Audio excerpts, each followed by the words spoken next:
Hey everyone, you know that moment when your child is about to start kindergarten? It is a huge milestone. For them, for you, for their teachers. But what does it actually mean for a child to be ready for school? It's a question that can cause so much stress, and it usually boils down to one simple, nagging thought. Right? This is the question for so many of us, whether you're a parent or an educator. It's this huge source of anxiety and second-guessing. Are they prepared? Did I do enough? It's a heavy weight to carry. But what if I told you that even the experts don't have a single answer? And here it is, maybe the most important thing you'll hear today, and I really hope this helps you breathe a little easier. Among all the experts, all the researchers, there is no single universal checklist for what ready looks like. A one-size-fits-all standard, it just doesn't exist. This quote from the American Academy of Pediatrics gets to the absolute heart of a major shift in thinking. See, the responsibility isn't just on the child to be ready for school, it's also on the school to be ready for the child. Suddenly, readiness becomes a shared goal. So let's completely reframe this whole conversation. Instead of thinking about it like some kind of test a little kid has to pass, let's look at readiness as a goal that the child, the family, the school, and the community are all working towards, together. So, what do kindergarten teachers actually say is most important? Well, this might surprise you. Even with all the pressure for early academics, survey after survey shows that teachers care way more about social skills and self-regulation than whether a child knows their ABCs. They're looking for kids who can share, who can take turns, who can pay attention. To really understand this, experts look at the whole child across 5 big areas of development. This gives us a much richer, more complete picture of what readiness is all about. It's so much more than just academics. So let's break them down. First up, social and emotional skills. This is all about a child's ability to get along with others, manage their feelings, and work in a group. And get this, research shows that a child's social and emotional skills are actually a better predictor of how well they'll do in the early grades than their cognitive skills are. It's a really big deal. Next, we've got language development. This covers everything from listening and speaking to just understanding that a story has a beginning, a middle, and an end. And this is crucial. When you ask kindergarten teachers what their biggest readiness concerns are, delayed language is the #1 issue they bring up. The third area is what experts call a child's approach to learning. You can think of this as their own personal style. Are they curious? Do they stick with something even when it gets a little tough? Can they focus? This is all about the how of learning, not just the what. Okay, next up is cognition and general knowledge. And yeah, this does include things like letters and numbers, but it's so much broader than just memorizing facts. It's really about those core thinking skills, seeing patterns, understanding relationships like bigger than, and getting a feel for cause and effect. This is the stuff real problem solving is made of.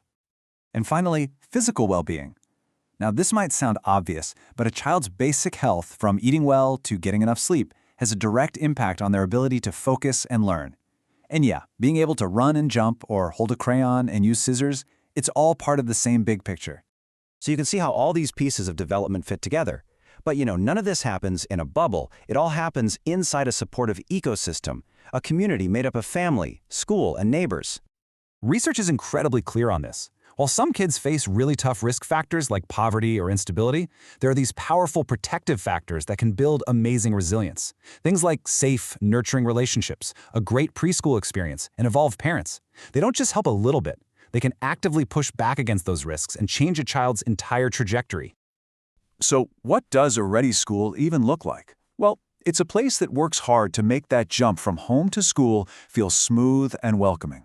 It's a school that is truly committed to the success of every single child and adapts to what they need.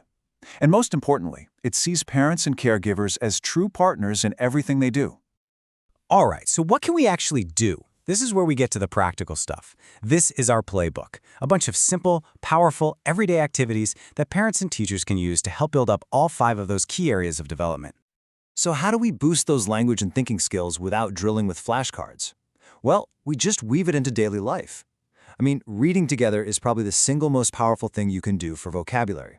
Playing simple rhyming games helps build a foundation for reading. Even a chore like sorting laundry teaches the critical skill of classification. And counting steps on a walk, that makes numbers feel real. And what about those all-important social and emotional skills? Just naming emotions out loud, saying something like, "Wow, you seem really frustrated with that puzzle," helps a child build their emotional vocabulary. A good old-fashioned board game is fantastic practice for taking turns and learning how to lose gracefully. Little things like role-playing a disagreement or giving a simple choice build a massive foundation of confidence and empathy. Now for a big one, a question so many parents with kids who have summer birthdays ask: should we wait a year to start kindergarten? You know, the practice called redshirting. The idea is that an extra year of maturity will give them a leg up. But what does the research actually say? The research on this is actually surprisingly consistent.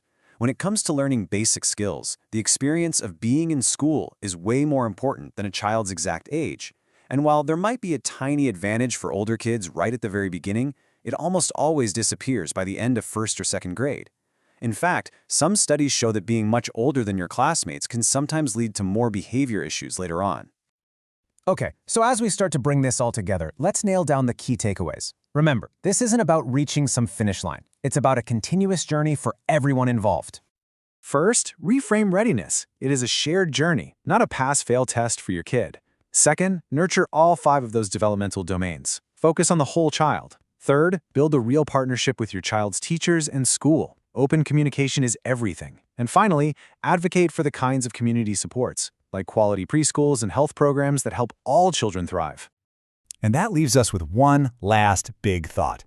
We started this whole conversation by asking, is my child ready for school? But maybe, just maybe, the more powerful question we should all be asking is this: how can we build a world where every school, in every community, is truly ready for every child?